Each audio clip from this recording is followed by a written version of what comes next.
আমরা সময় দেখছি, ঘড়ির দিকে তাকিয়ে আছি সূর্য কখন ডুববে।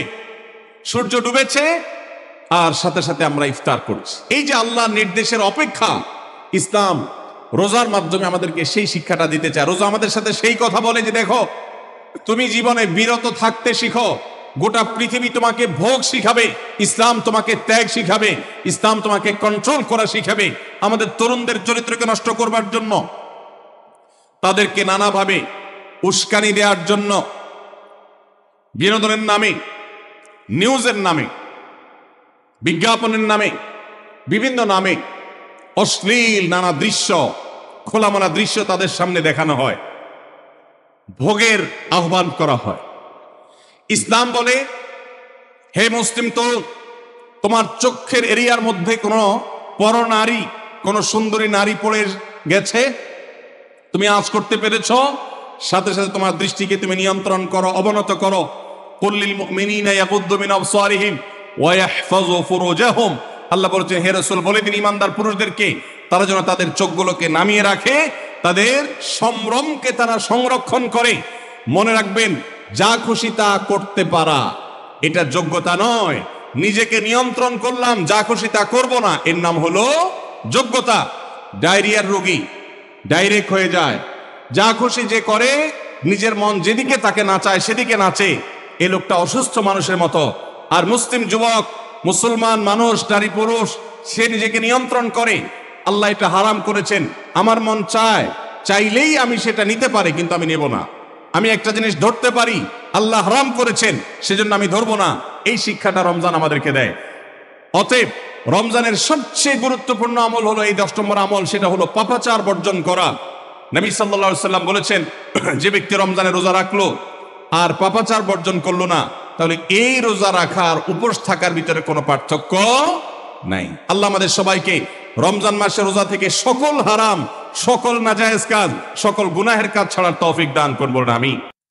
বিশেষ করে শহরের ছেলেফেলেরা, ইউ পোলাপান, তারা আজকাল ভোর রাতে বন্ধু বান্ধব সহ রেস্টুরেন্টে গিয়া সাহারি পার্টির আড্ডা বাইর করছে। শয়তানি এবং ফাইজলামির আর কোনো জায়গা নাই, সাহারির জন্য পার্টি বাইর করছে, তাও আবার ছেলে মেয়ে একসাথে মিলেমিশে। ভাইরা আমার, সাহারি খাওয়া ইবাদত, এবং সাহারির এই সময়টা দোয়া কবুলের সময়, তাহাজ্জুদের সময়। আল্লাহ তাআলা দুনিয়ার আকাশ থেকে ডেকে ডেকে বান্দাকে ক্ষমা করেন। এই সময়টাতে আড্ডাবাজি করা, এটা হতভাগা ছাড়া আর কারোর কোনো কাজ হতে পারে না। এরপরে 6 নম্বর আমল হলো ইফতার করা। রোজা রেখেছেন কিন্তু ইফতার করেন নাই, রোজা হয়ে যাবে কিন্তু সুন্নাত আদায় হবে না। এই জন্য ইফতার করা একটা সুন্নাত। আল্লাহ তাআলা আরহামুর রাহিমিন, এমন একটা মাস রমজান মাস, সারা বছর কিন্তু আমরা নাস্তা করি। সারা বছর যেটা নাস্তা করি, রমজানে সে নাস্তাই করি। পার্থক্য হলো, সারা বছর নাস্তা করি সকালে, রমজানে নাস্তা করি সন্ধ্যায়। মানুষ দীর্ঘ সময় না খেয়ে থাকার পরে যে খাবার খায় সেটাকেই ব্রেকফাস্ট বলে, সেটাকেই নাস্তা বলে। আরবিতে যে ইফতার বলা হয়, এই ইফতার শব্দের অর্থ কিন্তু নাস্তা। ইফতার শব্দের অর্থ কি? নাস্তা। সারা বছর নাস্তা খেলে কোনো সওয়াব হবে, কিন্তু রমজান মাসে আপনি যদি সারাদিন উপবাস থাকার পর সন্ধ্যায় ব্রেকফাস্ট করেন, অর্থাৎ ইফতার করেন, তাহলে আল্লাহ তাআলা আপনাকে সুন্নাত পালন করার সওয়াব দিবেন। এই জন্য ভাই, ইফতার করা একটা সুন্নাত। 7 নম্বর, ইফতার আবার তাড়াতাড়ি করা আরেকটা সুন্নাত। এটা 7 নম্বর আমল, ইফতারটা একটু তাড়াতাড়ি করা। তাড়াতাড়ি করা মানে কি? সূর্য ডুবার 2-4 মিনিট আগে। কি বলেন? তাহলে তাড়াতাড়ি কেমনে হলো? তাড়াতাড়ি মানে হলো সূর্য ডুবার সাথে সাথে করা, বিলম্ব বা দেরি না করা। নবী করিম সাল্লাল্লাহু আলাইহি ওয়াসাল্লামের হাদিস আবারও আমরা স্মরণ করি। তিনি বলেছেন, লা ইয়াজালুন নাসু বিখাইরিন মা আজ্জালুল ফুতুর ওয়া আখারুস সুহুর। এই মানুষ, এই উম্মত ততদিন কল্যাণের উপরে প্রতিষ্ঠিত থাকবে যতদিন তারা ইফতার তাড়াতাড়ি করবে আর সাহরি দেরিতে করবে। ইফতার তাড়াতাড়ি করা এর মানে হলো সূর্য ডুবছে আর দেরি করবেন না। শিয়ারা এবং ইহুদিরা, তাদের মধ্যে রোজা আছে, ফাস্টিং আছে, তারা সেই রোজায় ইফতার করে হলো চতুর্দিক অন্ধকার হয়ে যাওয়ার পর, সূর্য ডুবার পর পর ইফতার করে না। তো এই জন্য নবী সাল্লাল্লাহু আলাইহি সাল্লামের আদর্শ হলো তার বিপরীত, অর্থাৎ সূর্য ডুবার পর পর ইফতার করে ফেলা, অতিরিক্ত বিলম্ব না করা। আল্লাহ আমাদেরকে আমলের তৌফিক দান করুন। 8 নম্বর আমল হলো ইফতারের দোয়া পড়া। ইফতারের দোয়া জানা আছে ভাই? কি দোয়া? আমরা একটা দোয়া কমন জানি বাংলাদেশে মানুষ, সেটা হলো আল্লাহুম্মা লাকা সুমতু আলা রিজকিকা আফতারতু। এটাও হাদিসে বর্ণিত হয়েছে, কিন্তু হাদিসের সনদ নিয়ে অনেকে কোনোটা নিয়ে আলাপ তুলেছেন, প্রশ্ন তুলেছেন। আল্লাহুম্মা লাকা সুমতু মানে হলো, হে আল্লাহ, আপনার উদ্দেশ্য রোজা রেখেছি, ওয়া আলা রিজকিকা আফতারতু, এবং আপনার দেওয়া রিজিক দিয়ে ইফতার করেছি। আর ইফতারের আরেকটা দোয়া হলো যাহাবাজ জামা ওয়াবতাল্লাতিল উরুক ওয়া সাবাতাল আজরু ইনশাআল্লাহ। এটা একটা দোয়া। যদি এগুলো দোয়ামূলক নয়, আমরা দোয়া বলছি, এটা মূলত আল্লাহর কাছ থেকে একটা প্রত্যাশা। এর অর্থ হলো যাহাবাজ জামা, আমার পিপাসা দূর হয়ে গেছে। ওয়াবতাল্লাতিল উরুক, আমার শিরা উপশিরাগুলো সব সিক্ত হয়ে গেছে। ওয়া সাবাতাল আজরু ইনশাআল্লাহ, এবং আল্লাহ চাহেন তো এই রোজার বিনিময় আমার সাব্যস্ত হয়ে গেছে আল্লাহর কাছে, এটা স্থির হয়ে গেছে। এটা হলো ইফতারের দোয়া। ইফতারের দোয়াটা কি ইফতারের আগে করব না পরে করব? ইফতারের দোয়াটা যারা ইফতারের আগে করার পক্ষে তারা হাত তোলেন। অল্প সংখ্যক মানুষ। আর বাকিরা সবাই কি পরের পক্ষে না মাঝখানের পক্ষেও আছেন লোক? সব পরের। মাশাআল্লাহ, সব সূক্ষ্ম সূক্ষ্ম মাসআলা দেখি গাবতলী মানুষ জানে, মাশাআল্লাহ, অনেক অগ্রসর দেখা যায়। আল্লাহ আমাদের সবাইকে দ্বীনের জন্য কবুল এবং মঞ্জুর করুন, মাশাআল্লাহ। ভাইরা আমার, ইফতারের দোয়াটা ইফতারের পরে করতে হয়, যেটা বেশিরভাগ মানুষ জানে না। কিন্তু আমি অবাক হলাম যে এখানে বেশিরভাগ মানুষ আপনারা জানেন, মাশাআল্লাহ, নলেজেবল মানুষ, বোঝা গেছে। ইফতারের দোয়ার অর্থের দিকে তাকালেই তো বোঝা যায় এটা আগে না পরে।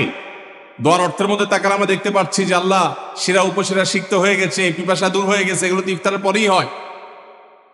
অবশ্য আমি অর্থ আগে বলে দিছি, সেটা দেখে হয়তো আপনারা অনেকে বুঝে ফেলছেন, মাশাআল্লাহ। তো যাই হোক, ইফতারের শুরুতে বিসমিল্লাহ বলে ইফতার করব, আর শেষে এই দোয়া পড়বো। আল্লাহ আমাদেরকে আমলের তৌফিক দান করুন। 9 নম্বর হলো সাহরি এবং ইফতারে খেজুর খাওয়া। খেজুর দিয়ে সাহরি ইফতার করা। ইফতারে আপনি অন্য যা খান না খান, খেজুর দিয়ে খাবেন। নবী সাল্লাল্লাহু আলাইহি ওয়াসাল্লাম আদা পাকা আদা খেজুর দিয়ে ইফতার করতেন, যেটাকে রোতাব বলা হয়। আর যদি সেটা না পাওয়া যেত, সাধারণ যে কোনো খেজুর, সেটাও না পাওয়া গেলে একটু পানি খেয়ে তারপর তিনি ইফতার করতেন। আমরা ইফতারে খেজুর খেতে হয় সুন্নাহ, এটা আমরা জানি, কিন্তু যেটা জানি না সেটা হলো সাহরিতে খেজুর খাওয়া। ভোর রাতে সাহরিতে খেজুর খাওয়া সুন্নত, এটা আগে কে কে জানতেন? হাত তোলেন। আগে জানতেন, মাশাআল্লাহ, হাত নামান। গত বছর রমজানে সাহরিতে ভাত তরকারি যাই খাইছেন না খাইছেন, একটা হলো খেজুর খাইছেন, কারা কারা হাত তোলেন? মাশাআল্লাহ, এদিকে সব আমল করা মানুষ, মাশাআল্লাহ। তাহলে তার ওয়াজ টোয়াজের কোনো দরকার নেই। এত নলেজেবল মানুষ, এত আমলদার মানুষ যদি এলাকায় থাকে, তাহলে ওয়াজের দরকারটা কি? আল্লাহ আমাদের সবাইকে আমলের তৌফিক দান করুন। ভাইরা আমার, ইফতারে খেজুর খাওয়া যেমন সুন্নাত, সাহরিতেও খেজুর খাওয়া সুন্নাত, কিন্তু খেজুর খাওয়া কোনো ফরজ ওয়াজিব না। খেজুরের দাম বেশি হয়ে গেছে, আপনি কিনতে অপারক। যদি একটা খেজুরও পুরো রমজানে না খান, আপনার রোজার কোনো অসুবিধা হবে।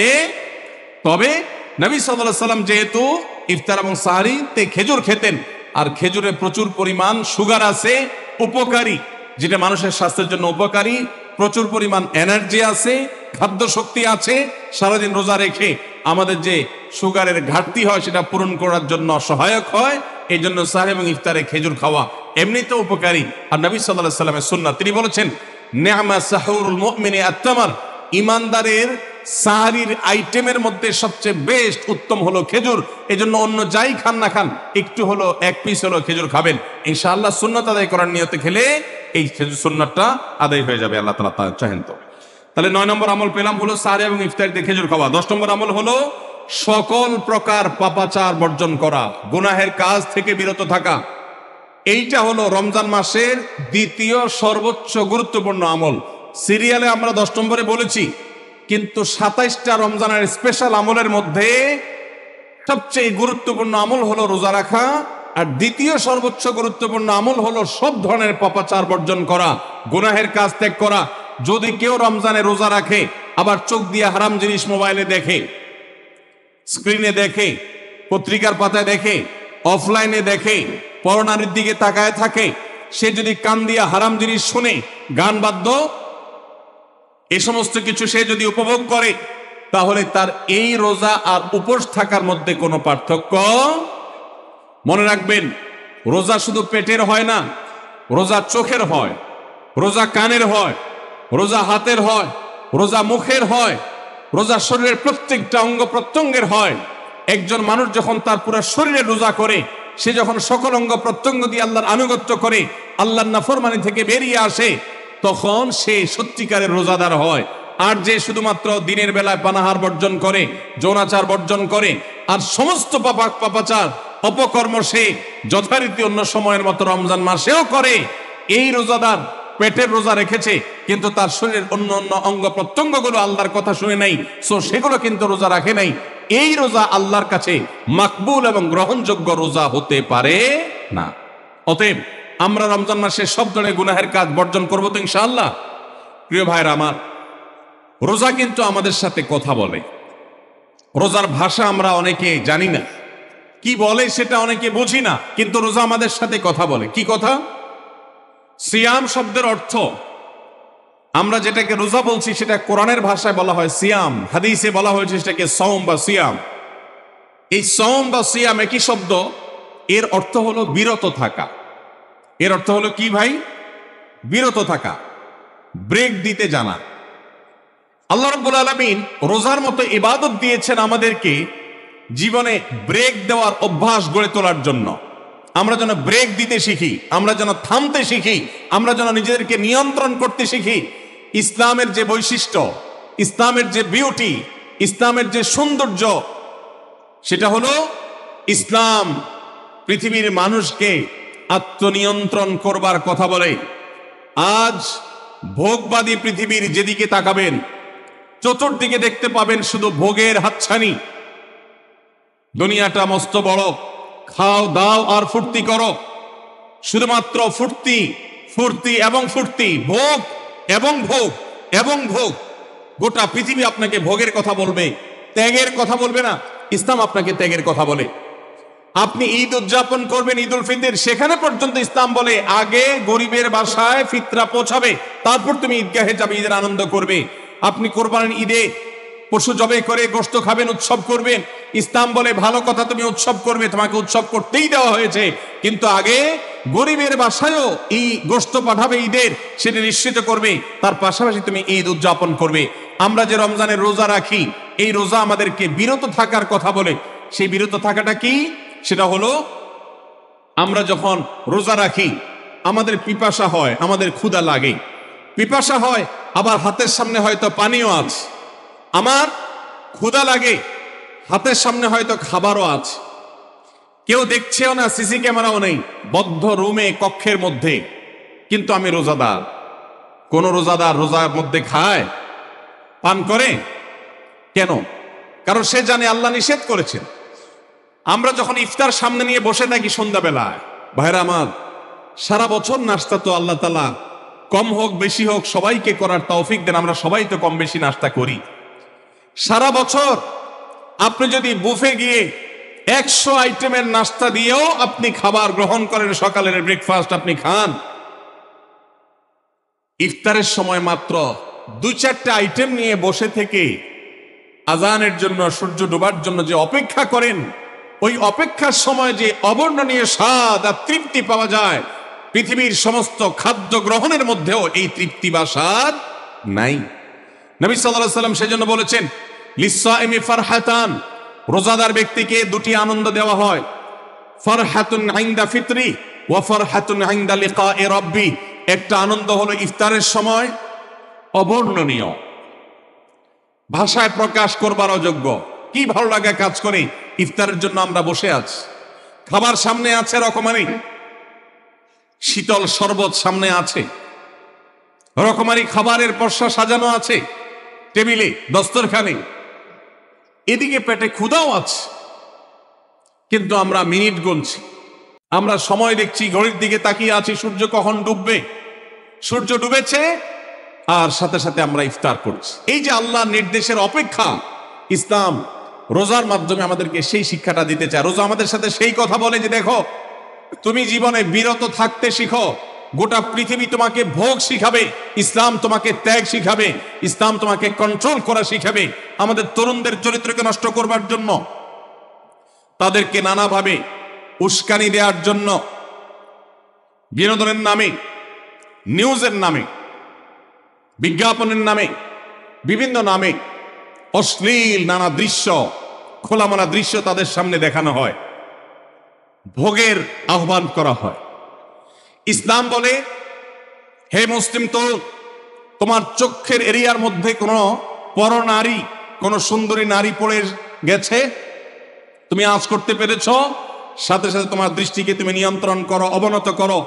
কুল্লিল মুমিনিনা ইয়াগুদ্দু মিন আবসারিহিম ওয়া ইয়াহফাযু ফুরুজাহুম। আল্লাহ বলেছেন, হে রাসূল বলে দিন ঈমানদার পুরুষদেরকে তারা যেন তাদের চোখগুলোকে নামিয়ে রাখে, তাদের সম্ভ্রমকে তারা সংরক্ষণ করে। মনে রাখবেন, যা খুশি তা করতে পারা এটা যোগ্যতা নয়। নিজেকে নিয়ন্ত্রণ করলাম, যা খুশি তা করব না, এর নাম হলো যোগ্যতা। ডায়রিয়ার রোগী ডাইরেক্ট হয়ে যায়, যা খুশি যে করে, নিজের মন যেদিকে তাকে নাচায় সেদিকে নাচে, এ লোকটা অসুস্থ মানুষের মতো। আর মুসলিম যুবক, মুসলমান মানুষ, নারী পুরুষ, সে নিজেকে নিয়ন্ত্রণ করে। আল্লাহ এটা হারাম করেছেন, আমার মন চায়, চাইলেই আমি সেটা নিতে পারি, কিন্তু আমি নেব না। আমি একটা জিনিস ধরতে পারি, আল্লাহ হারাম করেছেন, সেজন্য আমি ধরবো না। এই শিক্ষাটা রমজান আমাদেরকে দেয়। অতএব রমজানের সবচেয়ে গুরুত্বপূর্ণ আমল হলো এই 10 নম্বর আমল, সেটা হলো পাপাচার বর্জন করা। নবী সাল্লাল্লাহু আলাইহি সাল্লাম বলেছেন, যে ব্যক্তি রমজানে রোজা রাখলো আর পাপাচার বর্জন করলো না, তাহলে এই রোজা রাখার উপোস থাকার ভিতরে কোনো পার্থক্য নাই। আল্লাহ আমাদের সবাইকে রমজান মাসে রোজা থেকে সকল হারাম, সকল নাজায়েজ কাজ, সকল গুনাহের কাজ ছাড়ার তৌফিক দান করবো না আমি। ভাইরা আমার, 11 নম্বর আমল হলো অধিক পরিমাণ দোয়া করা। রমজান মাসে রোজা রেখে আমরা বেশি বেশি দোয়া করব। চলতে ফিরতে উঠতে বসতে দোয়া করতে পারেন। আমাদের মায়েরা অনেকে শুনছেন আমাকে, রমজান মাসে আপনি গৃহস্থলী কাজ করছেন, রান্না বান্না করছেন, ঘর ঝাড়ু দিচ্ছেন, আর মনে মনে আল্লাহর সাথে কথা বলেন। দোয়া মানে আল্লাহর সাথে কথোপকথন। আল্লাহ, আপনি আমাকে মাফ করে দেন, আমার বাবাকে মাকে মাফ করে দেন, সন্তানগুলোকে হেদায়েত দান করেন, চোখের পানি ফেলেন। নিয়মতান্ত্রিক দোয়া, বসে বসে হাত তুলে দোয়া করবেন কেবলামুখী হয়ে। আবার চলতে ফিরতে উঠতে বসতে, এমনকি ওযু নাই সে অবস্থায় দোয়া করবেন। নবী সাল্লাল্লাহু আলাইহি সাল্লাম বলেছেন, 3 ব্যক্তির দোয়া ফিরিয়ে দেওয়া হয় না। কয় ব্যক্তির দোয়া? সালাতুন লা তুরাদ্দু দাওয়াতুহুম, 3 শ্রেণী মানুষের দোয়া ফিরিয়ে দেওয়া হয় না। এর ভিতরে এক শ্রেণী হলেন মাজলুম, কারোর জুলুমের শিকার হয়েছে। এই ব্যক্তি জালেমের বিরুদ্ধে যে তার মনের আকুতি থাকে, বদদোয়া থাকে, আল্লাহ সুবহানাহু ওয়া তাআলা এটা ফিরিয়ে দেন না। এজন্য পৃথিবীর ইতিহাসের কোন জালিম আপনি দেখাতে পারবেন না যেই জালিমকে আল্লাহ ছেড়ে দিয়েছেন, আল্লাহ ছাড় দিয়েছেন কিন্তু চূড়ান্ত ভাবে ছেড়ে দিয়েছেন, এমন কোন জালিম আপনি দেখাতে পারবেন না। এই জন্য ভাই, কখনো কোন অবস্থাতে কারো প্রতি আমরা জুলুম করব না। আল্লাহ আমাদেরকে সেটা মানার তৌফিক দান করুন। তাহলে 3 ব্যক্তির দোয়া কবুল হয়, ফেরত দেওয়া হয় না। তার ভিতরে একজন হল মাজলুম, যার প্রতি আপনি জুলুম করেছেন, সে আপনার বিরুদ্ধে যে বদদোয়া করে, এটা লাগবেই লাগবে, আজ হোক আর 2 দিন পরে হোক। নাম্বার 2, মুসাফির, যে ব্যক্তি সফরে আছে, সফররত অবস্থায় সে যদি দোয়া করে, সে দোয়া আল্লাহ তাআলা কবুল করেন। 3 নম্বর হলো রোজাদার ব্যক্তি, আস-সাইম হাত্তা ইফতির, রোজাদার ব্যক্তি সারাদিন ভর রোজা করলে, ইফতার রাগ পর্যন্ত, সারাদিন দোয়া করলে ইফতার রাগ পর্যন্ত তার দোয়া কবুল হয়। এই জন্য রোজা রেখে আমরা বেশি বেশি আল্লাহর কাছে দোয়া করবো ইনশাআল্লাহ। চলতে ফিরতে উঠতে বসতে মনে মনে আল্লাহর সাথে কথা বললেন, চাওয়া দাওয়াকে পেশ করলেন, বাস এটাই হলো দোয়া। এটা হলো আমাদের রমজান মাসের 11 নম্বর আমল, বেশি বেশি দোয়া করা। 12 নম্বর আমল হলো মিথ্যা এবং কাজ পরিহার করা। রমজানের সকল পাপাচার তো পরিহার করবই, বিশেষভাবে মিথ্যা কথা, মিথ্যা কাজ পরিহার করা। কারণ নবী সাল্লাল্লাহু আলাইহি ওয়াসাল্লাম এর জন্য আলাদা নির্দেশ করেছেন। তিনি বলেছেন, মাল্লাম ইয়াদা কাওলা যুরি ওয়াল আমালা বি ফালাইসা লিল্লাহি হাজা আন ইয়াদা তাআমাহু ওয়া শারাবা। যে ব্যক্তি রমজানে রোজা রেখে মিথ্যা কথা, মিথ্যা কাজ ছাড়লো না, তার উপোস থাকায় আল্লাহর কোনো ঠেকা পড়ে নাই। 13 নম্বর আমল হলো অশ্লীলতা এবং বিবাদ, বিতণ্ডা, ঝগড়া, এগুলো পরিহার করা। কারণ নবী করিম সাল্লাল্লাহু আলাইহি ওয়াসাল্লাম তিনি আমাদেরকে রমজান মাসে রোজা রেখে অশ্লীলতা পরিহার করতে বলেছেন। মোবাইলে হারাম জিনিস দেখলেন, টেলিফোন টেলিভিশনে হারাম জিনিস দেখলেন, বা কোনো পত্র পত্রিকাতে খারাপ জিনিস, নিষিদ্ধ জিনিস দেখলেন, পরনারীর সৌন্দর্য দেখে আপনি হারাম স্বাদ নেয়ার চেষ্টা করলেন, তাহলে আপনার রোজার অঙ্গহানি হলো, রোজা প্রাণহানি হলো। এই রোজা নয়। এই জন্য এটাকে রমজান মাসে পরিহার করতে হবে, অন্য সময় তো বটেই। এবং সেই সাথে কেউ যদি আপনার সাথে ঝগড়া করতে আসে, নবীজি শিখাই দিয়েছেন, ফালিয়াকুল ইন্নী সায়েম, কেউ রোজা রাখা অবস্থায় ঝগড়া করতে আসলে বলবেন, ভাই আমি রোজাদার, আমি তোমার ঝগড়ার জবাব দিতে পারবো না। তাহলে ঝগড়া পরিহার করার জন্য রমজান মাসে আমরা এক্সারসাইজ করবো। 14 নম্বর, যে কোনো ভালো কাজ, যে কোনো নেকামল রমজান মাসে বেশি বেশি করবেন। কেন? কারণ রমজানের শুরুতে একজন ঘোষক বলে, ইয়া বাগিয়াল খায়রি আকবিল, হে ভালো কাজ প্রত্যাশী, যে ভালো কাজ করতে চাও, রমজান মাসটাই হলো ভালো কাজের সওয়াব বেশি পাওয়ার। অতএব এই মাসে ভালো কাজ করে, নেক আমল করে, ইবাদত করে, কোরআন তেলাওয়াত, জিকির, আজকার যত রকম আছে এগুলো করে জান্নাতের পথে অগ্রসর হয়ে যাও। 16 নম্বর আমল হলো রোজাদারকে ইফতার করানো, অর্থাৎ নিজে ইফতার করার পাশাপাশি অন্য কোন রোজাদারকে ইফতার করাইলে আল্লাহ তাআলা ওই রোজাদার যে পরিমাণ সওয়াব পাবেন আপনাকেও সেই পরিমাণ সওয়াব দিবেন ইনশাআল্লাহ। 17 নম্বর আমল হলো বেশি বেশি কোরআনে কারীমের তেলাওয়াত করা। রমজান মাসে আল্লাহ তাআলা আমাদের সবাইকে, 15 নম্বর বাদ গেছে, মাশাআল্লাহ এত মনোযোগ সহকারে কথা বলছে এবং নোট করছে দেখা যাচ্ছে, তাহলে আমরা আবার পেছনে যাচ্ছি ইনশাআল্লাহ। 15 নম্বর আমল হলো বেশি বেশি ইস্তেগফার করা। বেশি বেশি কি করা? ইস্তেগফার করা, অর্থাৎ ক্ষমা প্রার্থনা করা। কেন ক্ষমা প্রার্থনা বেশি করবেন? কারণ নবী করিম সাল্লাল্লাহু আলাইহি সাল্লাম বলেছেন, ওয়ালিল্লাহি উতাকাউ মিনান নার ওয়া যালিকা ফি কুল্লি লাইলা। রমজানের প্রত্যেক রাতে আল্লাহ তাআলা বহু মানুষকে জাহান্নাম থেকে মুক্ত ঘোষণা করেন।